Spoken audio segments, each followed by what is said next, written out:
So what we want to do now is take a look at an additional meaning of delta G, or what it really means. So Gibbs free energy, what does it mean? The free energy is the energy that's available to do work. And that is to move something, make something that wouldn't otherwise happen. And so here we have a coupled reaction. And you have a lot of coupled reactions in many aspects of chemistry and biology. You certainly have lots of coupled reactions. Here, if we were in, let's say, doing pottery, and we wanted to put a nice copper patina on our pot, glaze it, we've got some copper 1 oxide here, and the reduction of copper 1 oxide in our glaze to nice shiny copper patina has a positive delta G. Well, you guys know that if you've got a positive delta G, the process is non-spontaneous. So how can we get this non-spontaneous reaction to go? Well, what we do is we couple it with another reaction that is spontaneous, and when we couple that with the combustion reaction of carbon to make carbon monoxide, we get a minus 143.8 kilojoules per mole, and this is a negative delta G, and it's a greater negative magnitude than this is a positive magnitude, so you get a surplus, an excess of delta G of minus 3.8 kilojoules, and that is going to provide the work to drive, or the energy to do the work of driving this non-spontaneous reaction to occur, and we get our nice shiny glaze. Biology also has a lot of coupled reactions. In the first step in glycolysis, you have this positive delta G, non-spontaneous phosphorylation of glucose, but it's coupled with the dephosphorylation of ATP, adenosine triphosphate, in the presence of some magnesium that facilitates the reaction, and you get the phosphorylation of the glucose in that first step because of the coupled reaction with ATP. And if you're a biologist, you probably know quite a bit more than I do about ATP, its role as an energy currency, and how it's utilized to facilitate lots of reactions that would not otherwise occur in biological systems. So let's do a little bit of review. We've got delta H of the reaction. This is Chem 1. We learned in thermodynamics how to calculate the change in enthalpy for a reaction, and this little 0 again is standard conditions. Anytime you see that as a superscript in this context, it means standard conditions, and that just equals the sum of the delta H of formation of the products minus the sum of the delta H of formation of the reactants. So it's products minus reactants. We did the same thing to calculate the change in entropy for a reaction. Again, standard conditions, the sum of the standard molar entropies for the products minus the sum of the standard molar entropy for the reactants. And we remember that for standard molar entropies, there is no standard molar entropy that's 0. You do have a 0 entropy, and that is the third law of thermodynamics, third law, which says a pure and perfect crystal, everything lined up perfectly, everything the same at 0 Kelvin. That does not look very perfect. But in any case, so all standard molar entropies are positive values, if you remember that. We can do the same thing using tabulated data for standard Gibbs energy changes, delta H of formation, and it's going to be the same calculation, the delta G of formation of products minus the delta G of formation of reactants. You've got the same rules that you did with delta H of formation. The values are in kilojoules per mole. Remember that standard molar entropy are in joules per mole Kelvin, and different from standard molar entropy, but the same as delta H of formation, you have 0 values for elements in their standard states for the delta G of formation. So let's go ahead and solve a simple problem. We've got this reaction, 2 moles of nitrogen dioxide producing 1 mole of dinitrogen tetroxide. We're just going to calculate the change in Gibbs free energy for this reaction using the delta G of formation of products minus reactants. And we only have one reactant and one product, but we do have 2 moles of our reactant. So first is the dinitrogen tetroxide. It has a value of 98 kilojoules per mole. Next is the nitrogen dioxide. There's 2 of them, so we have to multiply that value by 2. And so that's 2 times 52 kilojoules per mole. And when we do that reaction, we come out with minus 6 kilojoules. And that is the delta G under standard conditions for that reaction, minus 6 kilojoules. So you might be called upon to perform that kind of a calculation in an exam. All right. Applications of Gibbs standard energy. Using delta G of formation, applying it to the relationship delta G equals delta H minus T delta S, just the Gibbs equation, and just putting it under standard conditions. All the above values apply to compounds in their standard state. So it's possible to calculate any of the missing values in the above equation given the other values. So, let's take a look at this problem. So let's start out, let's do a little bit of algebra here, and let's start with the Gibbs equation. And so delta G is equal to delta H minus T delta S. And we're going to solve for delta S. So the first thing I'm going to do to solve for delta S, I'm just going to add T delta S to both sides. That gets rid of it over there. And then I have T delta S over here.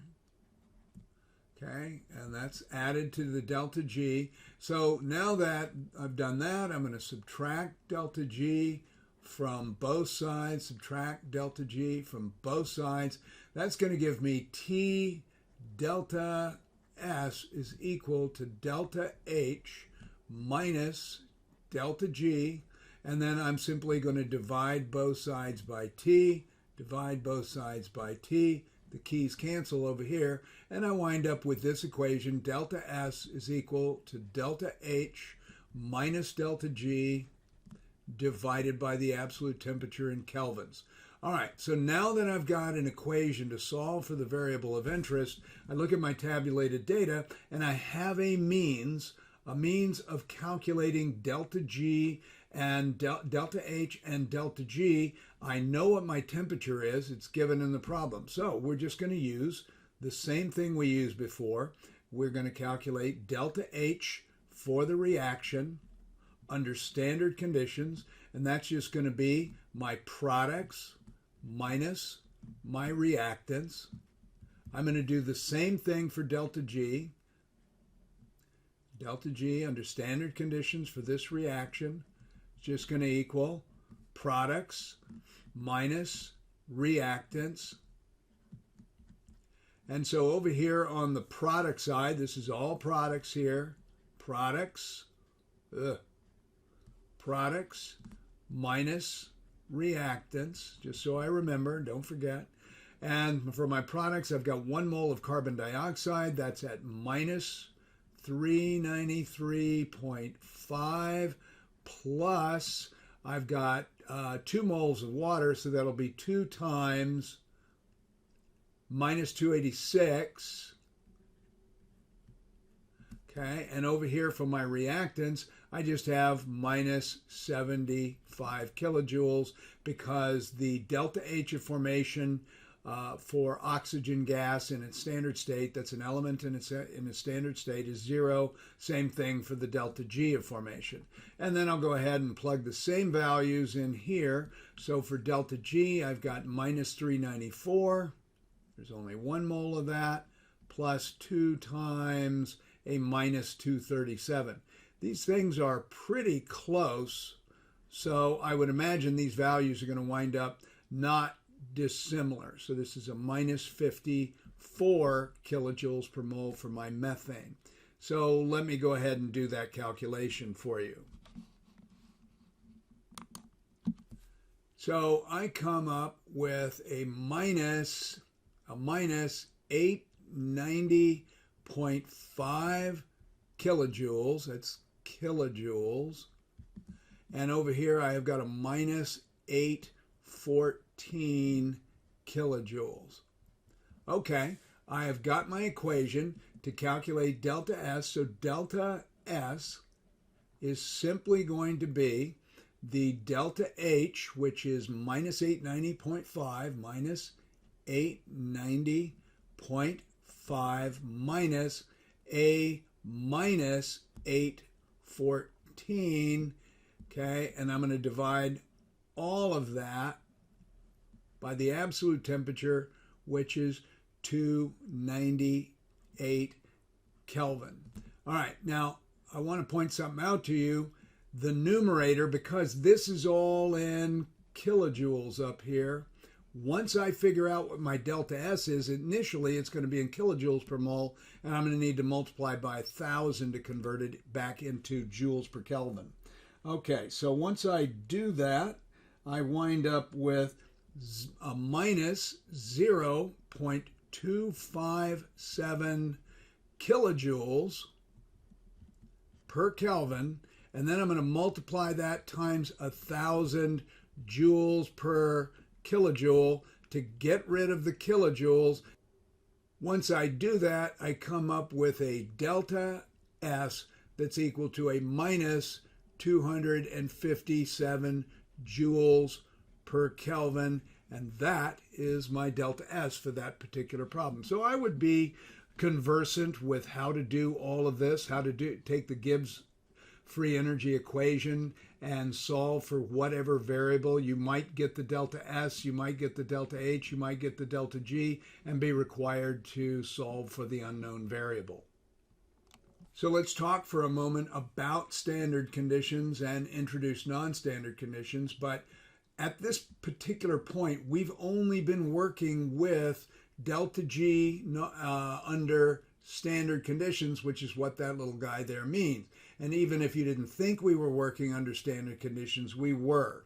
So the standard partial pressures, if we have a gas phase reaction, is 1 atmosphere. So if it's a gas phase, it's 1 atmosphere. If it's a solid or a pure liquid, it's in its pure form.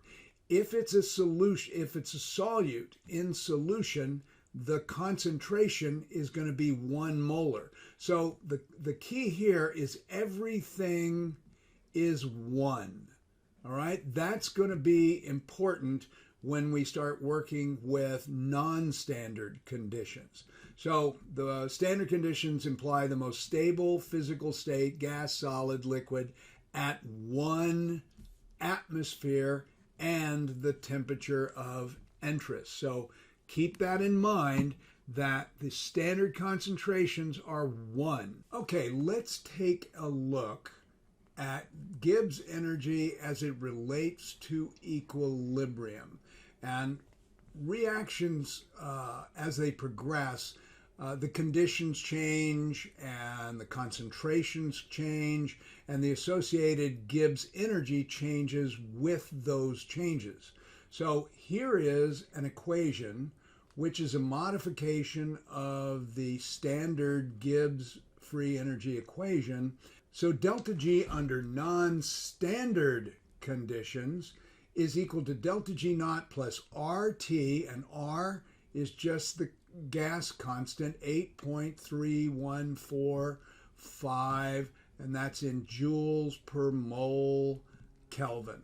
So you just need to have the gas constant with you when you're taking the exam. And this is the absolute temperature. It's, of course, in Kelvin, like all temperature that we use in these problems, times the natural log of Q. And you remember Q, if I've got a gas phase reaction or any reaction that has equilibrium, and I have B over here, Q is simply equal to products. That would be B, the concentration or partial pressure of B, over A. That is the reaction quotient. And so we get it from the balanced chemical equation. That's your Q, and that would go right in there. All right, so now that we have that, I want to ask a couple of questions. So the question is, when is this function, or when is delta G under non-standard conditions a negative value? And I want you to remember that the natural log of Q is negative. If Q is less than 1, the natural log of Q is positive if Q is greater than 1. So the other question I want to ask is, when is this function equal to 0? And what is Q when delta G is equal to 0? Well, what does it mean that delta G is equal to 0? It means that the reaction is non-spontaneous in either direction. Well, when is the reaction non-spontaneous in either direction? Well, when delta G is equal to 0 and Q is equal to K, and that is equilibrium. So that is when delta G equals to 0. At equilibrium. Here I've got a reaction for the evaporation of water. And under standard conditions, the delta G is equal to a positive 8.59 kilojoules per mole. That means that under standard conditions, this is not going to be a spontaneous reaction. It's over here on our little energy or Gibbs free energy diagram. And so that means that the reaction will run in reverse. So let's think about this. If we want to know what the equilibrium constant is, and we know that delta G is equal to 0 at equilibrium, is there a way that I can calculate K using delta G? Well, let's see. So the first thing I'm going to look at is this non-standard equation that we were just introduced to. So it says delta G naught plus RT natural log Q. What is delta G when the reaction is equilibrium? It's 0. So that would give us 0 is equal to delta G naught plus RT natural log. Oh, wait a minute.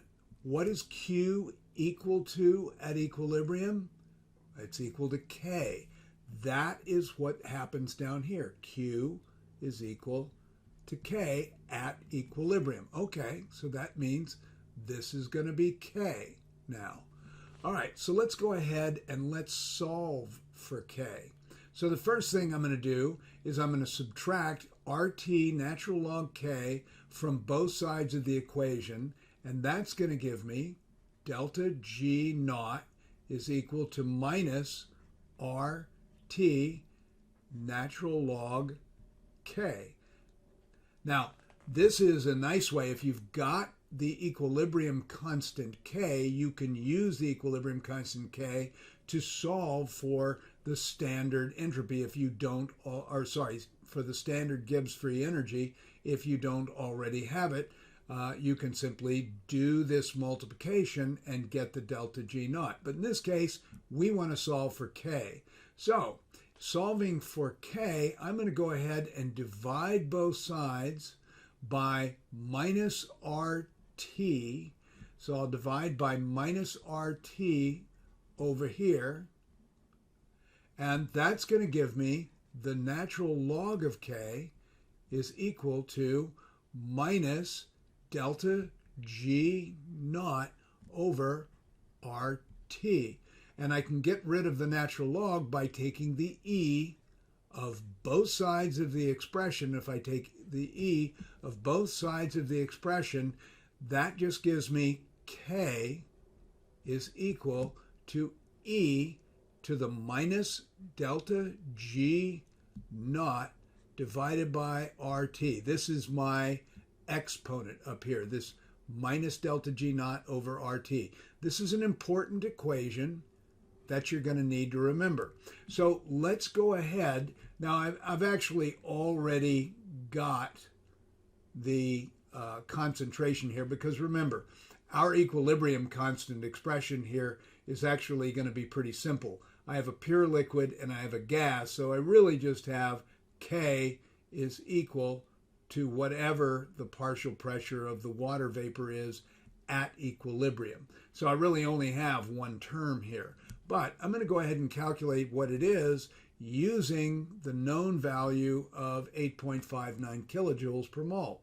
In the interest of getting this done, I went ahead and solved the problem. So here we go. So the delta G equal delta G naught plus RT natural log Q. That's for non-standard delta G. Delta G equals 0 is at equilibrium. Q is equal to K at equilibrium. And we can simply we can plug K in for Q at equilibrium. We have 0 for delta G, and when we solve that equation, we get delta G naught equals minus RT natural log K. Then we solve for K, and we get this expression that we can use to solve for K. So K is equal to E to the, and this is one large exponent, minus delta G naught divided by RT. Watch the minus sign. It is part of the equation. So in the case of water, we had a delta G naught that was equal to a positive 8.59 kilojoules per mole. But just remember that there's a negative on this exponent, so that makes this a negative 8.59 kilojoules per mole. If the delta G naught were negative, we'd have a negative times a negative making it a positive, which is not the case this time, but be careful. All right, so I went ahead and calculated minus delta G naught over RT, and remember that you need to convert the gas constant. The gas constant R is equal to 8.3145. You can get away with 8.315 most of the time, joules per mole Kelvin. And what I did was I went ahead and divided it by 1,000 joules per kilojoule to get it into kilojoules. And then I multiplied by 298. This is the entire denominator here. So I got a minus 3.467, and then K, the equilibrium constant, is just E to the minus 3.467, which came out to 0.03121, which is a little bit different, but to this significant figure, to four significant figures, the same it was as I had on the previous slide. So looking at the evaporation of water, that is liquid to gaseous water, remember you've got an equilibrium constant expression that's just K is equal to the gas concentration, the partial pressure of gaseous water. So not only is this the equilibrium constant, 0.3121, it's also the partial pressure of the water vapor at equilibrium. Okay, let's take a quick look at free energy and equilibrium. Here's our familiar free energy diagram. And over here we have delta G is negative over here, and the reaction is spontaneous in the forward direction only. And over here, we also know that Q is less than K. From the right-hand side of this, we know it's spontaneous in the reverse direction, non-spontaneous in the forward direction. Over here, we know that Q is greater than K, and the delta G is positive on this side. So it's spontaneous reverse, non-spontaneous in the forward direction. At equilibrium, delta G equals 0. We've got a 0 slope over here. Q is equal to K, delta G is equal to 0, and the reaction is non-spontaneous in both directions. You want to remember that. The reaction at equilibrium is non-spontaneous, both forward and reverse. both forward and reverse. Okay. The free energy of the universe is maximized when G is minimized. That means that everything is headed to equilibrium. We call it the heat death of the universe. All right, so let's use delta G from the previous problem that we calculated and the non-standard Gibbs free energy equation, which is the delta G is equal to delta G naught plus RT natural log Q to solve for delta G under non-standard conditions for this reaction. Now, here is our reaction. It's an equilibrium reaction. The first thing we need to know is Q, guys. And so Q is simply going to be the products into O4 dinitrogen tetroxide divided by the concentration of nitrogen dioxide squared. And in this problem, let's see what we've got. We've got a concentration for dinitrogen tetroxide of 1. So our concentration in the numerator is 1. Our concentration in the denominator is 0.5 atmosphere. So 1 atmosphere and 0.50 atmospheres, and we square the term. So 0.5 squared is 0.25. 1 is just 1. 1 divided by 0.25 gives us a Q that's equal to 4. So all we need to do is plug and chug. So delta G under this non-standard conditions is going to be minus 6 kilojoules.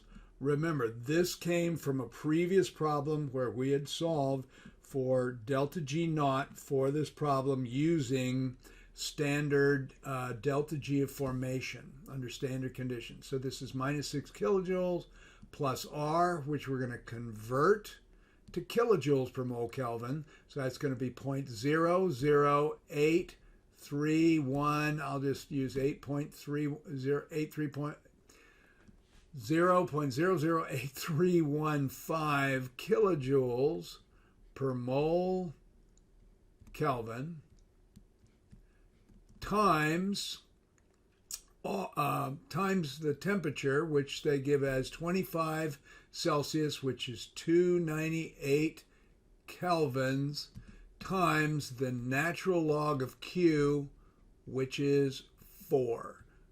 And we'll solve that problem.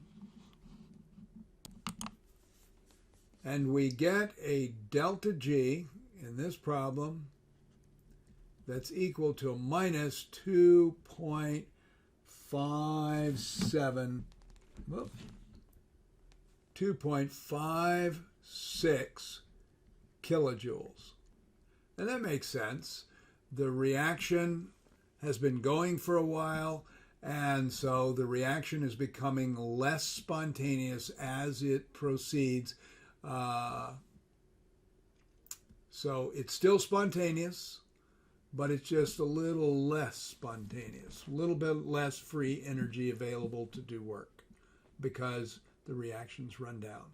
Okay, Gibbs energy at equilibrium. This is just a repeat of what we've already done. At equilibrium, delta G equals 0, Q equals K.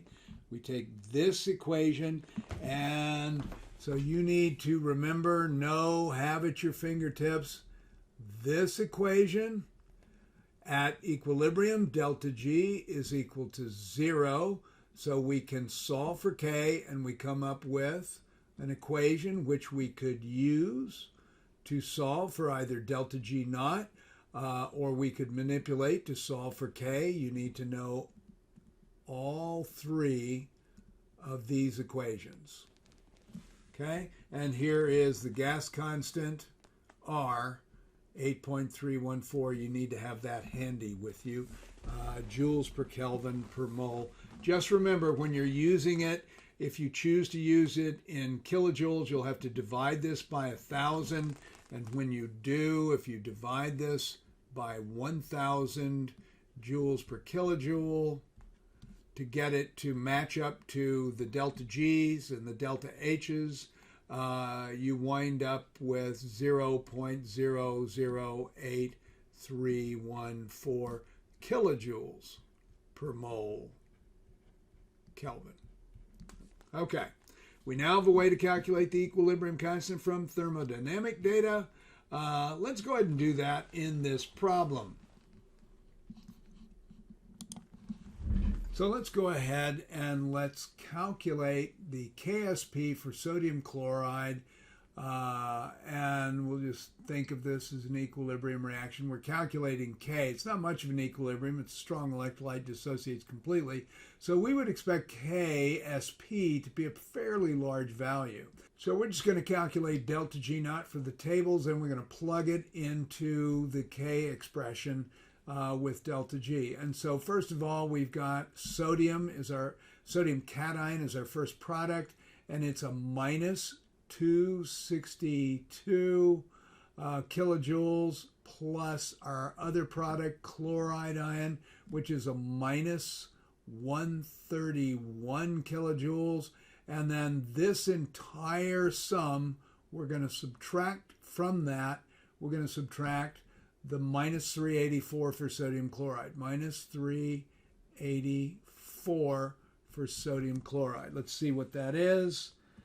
We wind up with a delta G naught that equals to minus 9 kilojoules.